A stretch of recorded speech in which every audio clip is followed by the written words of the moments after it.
Old VS new pension scheme.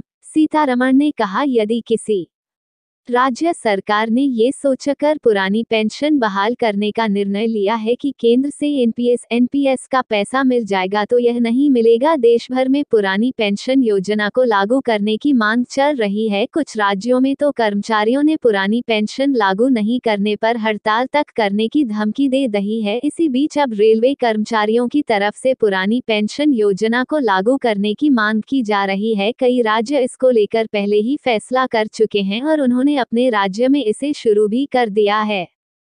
इस बीच केंद्रीय वित्त मंत्री निर्मला सीतारमण का बड़ा बयान आया है। वित्त मंत्री ने साफ कहा कि न्यू पेंशन स्कीम के पैसे को राज्य सरकारों को पुरानी पेंशन ऑप्स के लिए नहीं दिया जा सकता। राजस्थान सरकार पैसा ट्रांसफर करने की मांग कर रही। जयपुर के एक होटल में बजट के बाद होने वाले डिस्कशन में सीतारमण ने कहा, यदि किसी राज्य सरकार ने ये सोचकर पुरानी पेंशन बहाल करने का निर्णय लिया है कि केंद्र से एनपीएस का पैसा मिल जाएगा, तो यह नहीं मिलेगा। आपको बता दें, राजस्थान में 1 अप्रैल 2022 से पुरानी पेंशन योजना को लागू कर दिया गया है। उसके बाद ही राज्य की कांग्रेस सरकार न्यू पेंशन स्कीम एनपीएस के तहत काटे गए पैसे को ट्रांसफर करने की मांग कर रही है। कर्मचारियों को ही दिया जाएगा पैसा। इसके बाद राजस्थान की तर्ज पर हिमाचल सरकार की तरफ से पुरानी पेंशन योजना को लागू किया गया। वित्त मंत्री ने स्पष्ट किया कि एनपीएस के तहत वेतन से काटा गया पैसा कर्मचारियों का है।